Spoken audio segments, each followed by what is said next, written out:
here at STM, we specialize in all-wheel drive turbo cars. And so to be the one person here still trying to make power and go fast with the front-wheel drive car just doesn't make sense.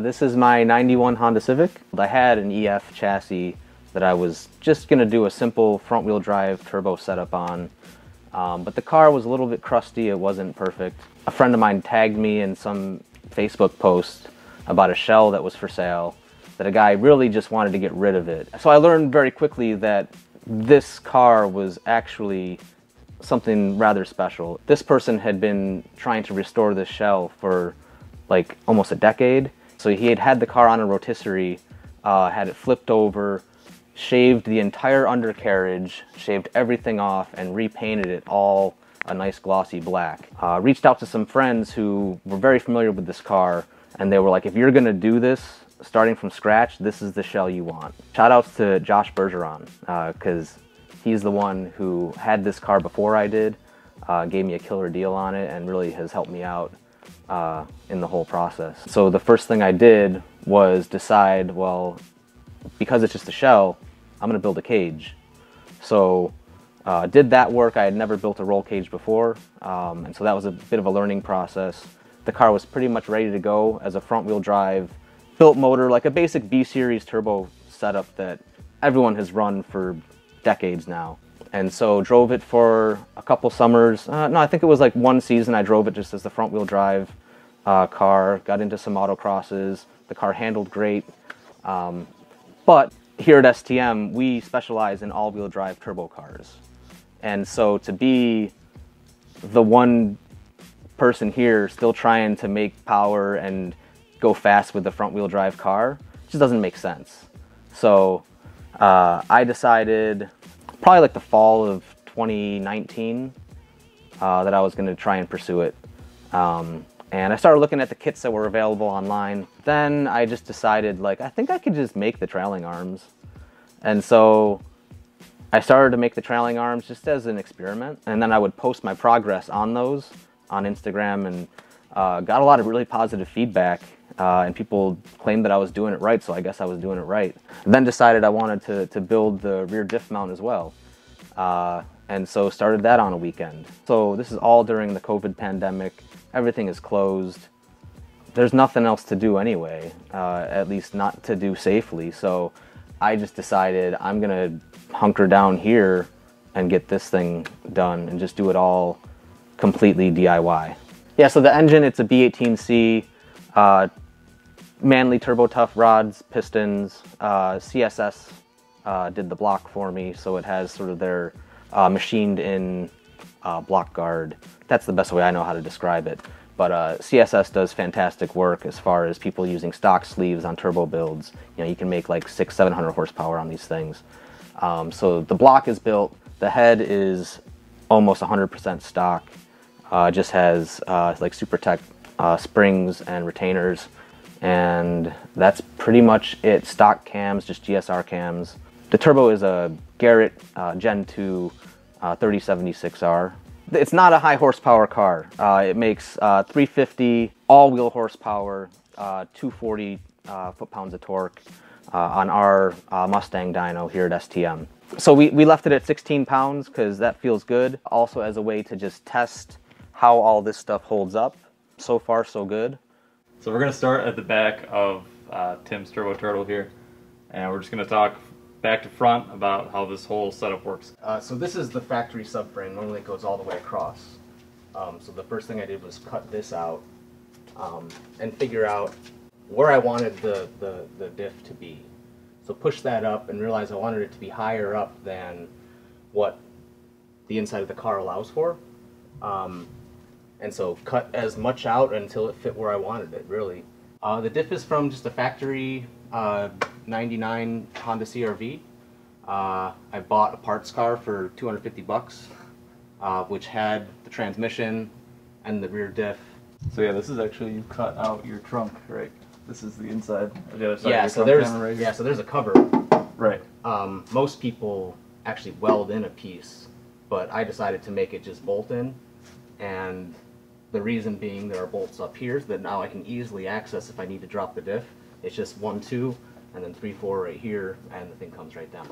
The rear diff has pinned clutch packs so that the car is all-wheel drive all the time.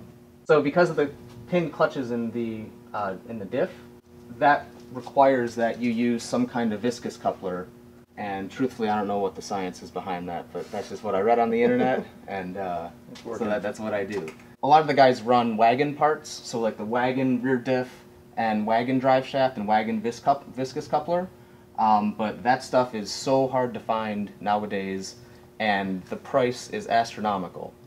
So for like the rear diff for a full setup, you're looking at like $3,000 to $4,000 for these parts that are over 30 years old. You have to rebuild them most of the time, and so the way a lot of people are doing it on a budget is you actually get a viscous coupler and drive shaft from like a Range Rover Freelander. In order to make the drive shaft work, you have to adapt the rears and the front to fit the diff and the transfer case. If you look at a lot of the newer Hondas that people do these all-wheel drive swaps on, their frame rail is nice and flat right here, right along the exhaust tunnel. Mine is here, way out here, and then it goes even farther out the farther you get back. So to find like a solid thing to mount the viscous to and to really mount the drive shaft to make it solid, I had to branch out to here and then bring it in up here, and this actually ties in with the cage inside the car. So obviously next, the transfer case is also not another standard Civic option here. This is also CR-V parts? Yeah, so the transmission and the transfer case are completely stock out of that 99 CR-V that I bought. I had to get this custom radius arm made by Charlie Mawa. He already made one to clear the drive pulley on this side that is a very popular part that people run. He made this custom because the stock radius arm was hitting the bell housing of the transmission here. Sent me a test piece, and I put it in, it fit, and now he makes them for people. So if people are having issues with their radius arm hitting their all-wheel drive transmissions, hit up Charlie Mawa. He'll take care of you. So same guy who did, well, yours and my valve cover. Yeah, he also does really great powder coating work. He Cerakoted my my manifold as well. Otherwise, pretty much all the suspension components on the car are Trueheart. We have a great relationship with the guys who distribute their parts, and so I can get them for a good price. There's a neutral safety switch like delete, so it should be able to just start up with no clutch. Yeah. I'm such a child.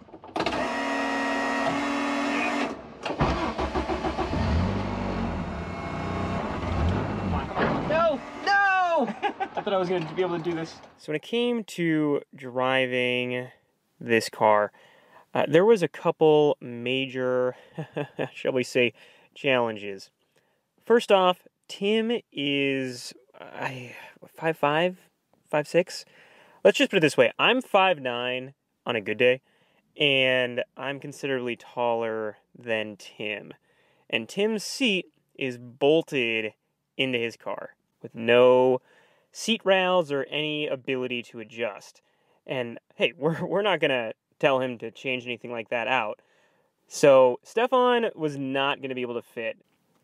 Tim also has custom setup for his pedals, bringing them a little closer to the seat.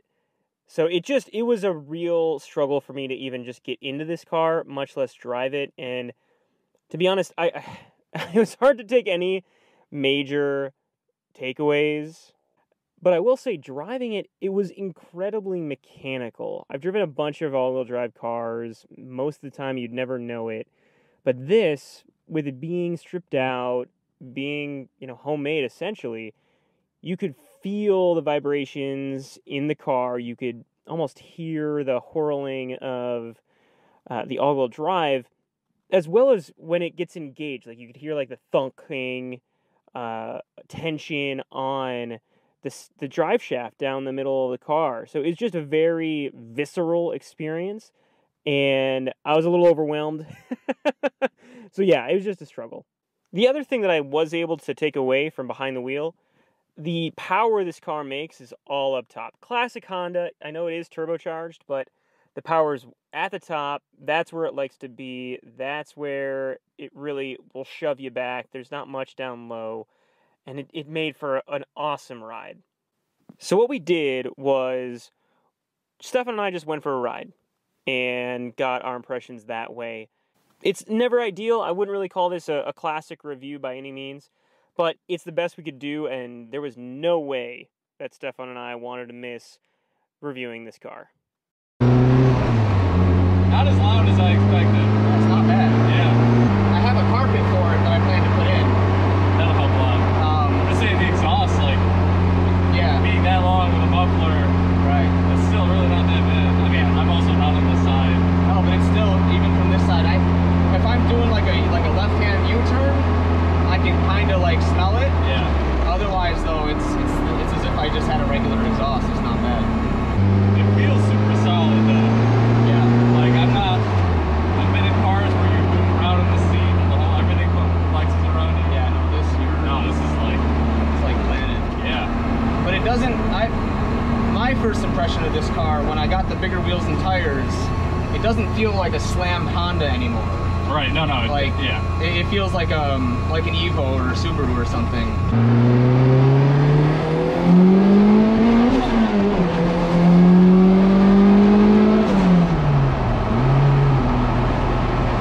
It was breaking up. Yeah, I felt that right off the top. Yeah. It still goes Yeah. pretty good, though. You'll feel it, though, in my car. You get on it, and it makes big torque, and then it falls off. This is kind of like, just keeps Yeah. going. I mean, I let off at like 7,000. Yeah. So.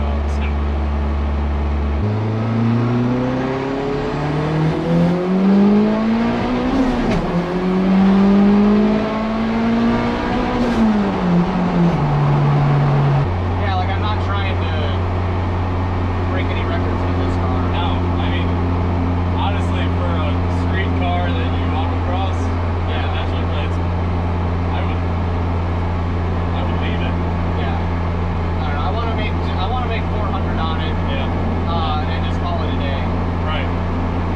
You're almost there. Yeah. And I mean, it's not like you're lacking traction, so Yeah.